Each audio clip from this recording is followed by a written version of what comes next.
some of you, I think many of you here remember the days in the mid-70s when there was always a question as to whether Sebring would occur again. And finally, in spring of 77, after the race here, David and I just finished our second race in Sebring.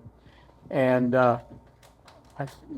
Greenwood said he was not coming back. He didn't like anything and blah, blah, blah, blah, blah, blah, blah. The media was just terrible. And when I saw that, I thought, this might be something to go after. I said, you've got a business that has a built-in clientele that is loyal beyond loyalty. And you also have a lot of other people that were really supportive of the race. So I called David, I said, you want to become a race promoter? And he's like, are you crazy? Yes. So anyway, we took over the race in 77 and we went through the rigors of recognizing or seeing the racetrack with no clothes, meaning all the racing stuff was gone, all the excitement was gone, and it was just looked like a bombed out village over here. But we put our heads down and decided that we were going to do what was necessary to restore the tradition and the stature of Sebring, which we added our piece to that, and look at Sebring today. It's totally incredible.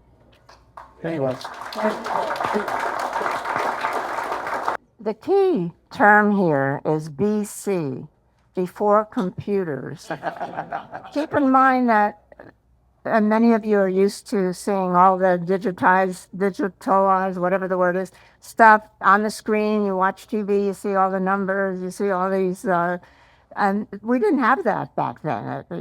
I mean, that only came in the 80s. So all these races, 12-hour races, 24-hour races, were scored manually by the officials who had dozens of people and backups. They would write the numbers and they would make a lap chart. But I'm in the pits solo with the top teams usually because they're the only ones that could afford me. And working and doing every lap for every car that was important, not during practice and qualifying, and then the lap chart for the entire race and providing the information to my teams. So that's and I started, my first race was in 1967. 5-hour race in Marlboro. I can't understand Marlboro. Marlboro. Like a cigarette. Let me ask you a question. You were concentrating so hard, tabulating all the cars. What if somebody came up and wanted to say, hi, Judy, how you doing? Well, how'd you handle that? That's the funny, no, I ignore everybody. That's the funny story. And it took Bob Varsha of TV fame years and years and years to finally like me, because in the middle of the 24-hour race now, and probably even Sebring, he would come up to me trying to interview me, and I said, I can't talk. I'm live on TV, and I'm going, okay. You were the engine guy, right? I was primarily the engine guy. I know Bill wanted to say, how did we get started in racing? Something like that. So I was getting out of college without a direction, and I stumbled into a Volkswagen shop that had a race car, and then we started doing things like going to Pikes Peak. And when we went to Pikes Peak, I needed this guy to help us out on the car. There was an unknown guy. He'd been doing a lot of off-road racing in 1976. We won Pikes Peak. This particular guy's name was Rick Mears. Nobody heard of him before that. And then we went on in 1977. We were running, and it was a Porsche shop. We had a 914-6 the customer brought to us and wanted to campaign in the GTU series. We won that series. We had 11 races. We won 8 of them, got second, third, and fourth in the other 3. I was awarded Mechanic of the Year. So at the end of 1977, Bob Garrettson was the shop that I worked for, Garrettson Enterprises. Bob had known Dick Barbour from SCCA Racing, and Dick had a 934 and a half he was campaigning, but he didn't really have a team. And so Bob and Dick joined forces, and we got Dick Barbour Racing going. Been fortunate to be on the winning team at Daytona 3 times, and here 7 times.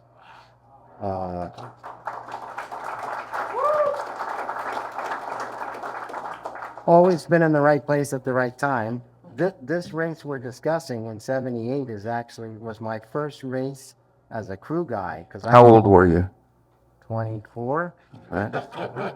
I talked to Dick because I knew him, and I said, this is what I'm thinking. Your shop, Garrettson, is like half a mile from my house in California. I'd like to come by at night and work and do whatever. And he says, oh, good. We have a lot of guys that do exactly that. And then he introduced me to Bob Garrettson, and Garrettson says, well, can you start now? I go, oh, yeah, okay. So then I get there and I start, moving tires, getting fuel, whatever. And I'm asking the crew guys, well, what's the prognosis for this race? And they all go, oh, well, Dick's car with the Rolf Dahlman and Manfred Schurte, that's a winning car. We're going to win. I said, well, what about this second car? And they all start laughing. They go, Bob Garrettson, that's his first race. He's only done autocrosses and SCCA stuff. And I said, well, what about this guy Mendez? He's the race promoter. What does he know? And I said, well, we got Brian Redman. And they said, he's just out of the hospital. He doesn't even know if he can drive. So, of course, what happens, the number one car breaks, and this car drives around, has no problems, and wins. So it's like Yogi Berra said, it ain't over till it's over. Tying that back to what we're doing this weekend, talk about the 78 race, you had just had a bad accident at Salzburg. You went upside down, broke a bunch of bones. You were out of racing. Well, at that time, having won the 5,000 championships, I lived a great life living in the north of England in the Yorkshire Dales. Who's heard of James Herriot? Everybody? No? Yep. It's that sort of area. And we had a beautiful 18th century house with 2 acres of walled garden and a Porsche 917 in the garage and a 100-acre farm 5 miles away. So at the end of 76, they changed the rules because the promoters, the racetrack promoters, had bigger crowds for Can-Am, and Can-Am had finished in 1974. So the SCCA said, we're calling it Can-Am for 1977, you've got to put bodywork on. So I arrive in San Jovite, Canada, for the first race of the new year, the beginning of June of 77. I've never seen the car before, but I know, prepared by Jim Hall and Chaparral and tested by Franz Weiss that it'll be okay. So out I go, it's very good.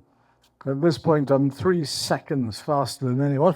So I come in the pits and Jim Hall said, how is it? I said, it's good. And he said, what do you want to change the balance in the corners?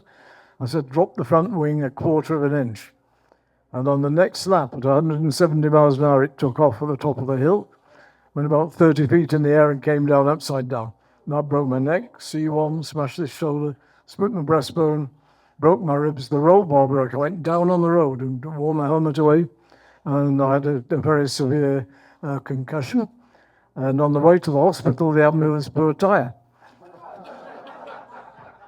So when my wife arrived the next morning from England, the headline in the Montreal papers, Redman anymore, Redman is dead.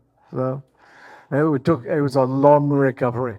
But in about September of that year, I was walking and trying to run, and I rang Joe Hoppen, head of Volkswagen Porsche Audi competition. I said, can you find me a car for Sebring, not a competitive one, but a decent car? And I said, I just want to see if I can drive and if I want to drive. So as discussed, this with Charles and Bob Garrison, we go and win the bloody race.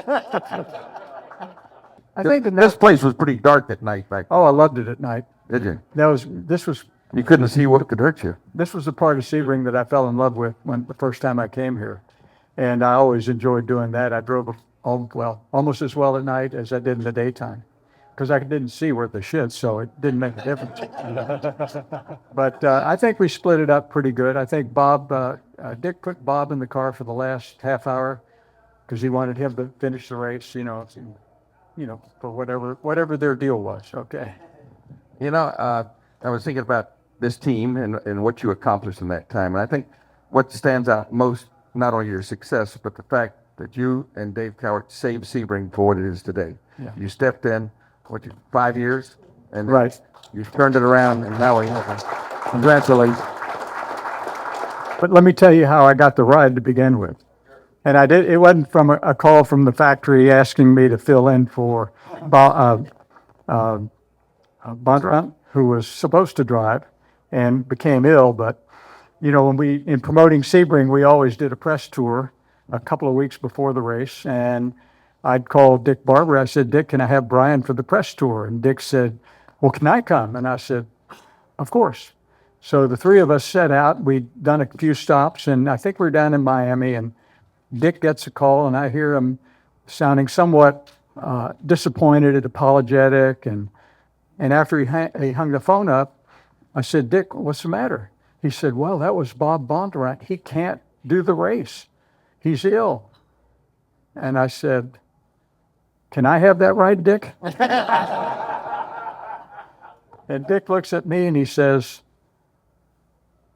do you know how to drive a 935? I said, sure. I'm figuring, you know, Dick was promoting his 935s as twin turbos at the time. And I'm figuring a twin turbo 935 can't be much more challenging to drive than an RSR. You know, just what, 300 or 400 horsepower or more. And so Dick says, what do you think, Brian? I see him look at Brian, and I'm waiting for Brian to go, oh, no. No way. And Brian says, yeah, that's okay. So we made a deal. And when we got to the racetrack, of course, I didn't know any of these fellows here, and, you know, and I saw the car. I said, Brian, this isn't a 935. He says, oh, don't worry about it. Don't worry about it. And I said, it's only got a single turbo. I said, and it's going through my head that the singles are much more challenging to drive than the twin. And they were. And so then I crawl into the car and I look at the axles, because those were two things that were giveaways, right? And the axles were the old style steel axles. They weren't the titanium axles. And I thought, holy shit. So and Brian says, just relax. Don't worry about this. Everything is going to be just perfectly fine, you know. And so I didn't protest to Dick. And I thank the fact that I had an opportunity to drive this car. But what iced it up for me was, and you just never know stuff, right? The day before the race, Brian comes up to me, says, you're starting the race. And I said, Brian, we have Brian Redman in the car and I'm starting the race. He says, Dick said, you're starting the race, which was perfectly fine for me. I love to start the race. And so we took off. And if you were watching that video, there's David's Red Lobster car. Greatest livery of a race car ever. Yeah, the best. Anyway, so Brian says, well, come in about 10 or 15 minutes and so we can see how things are. I don't know what he was going to see, how things were. You know, I thought things were perfectly fine. He says, you want to get out? I said, are you kidding me? No. And we just, we just continued to plod along and did pretty good, huh? Okay, I now go to my next assignment with BMW.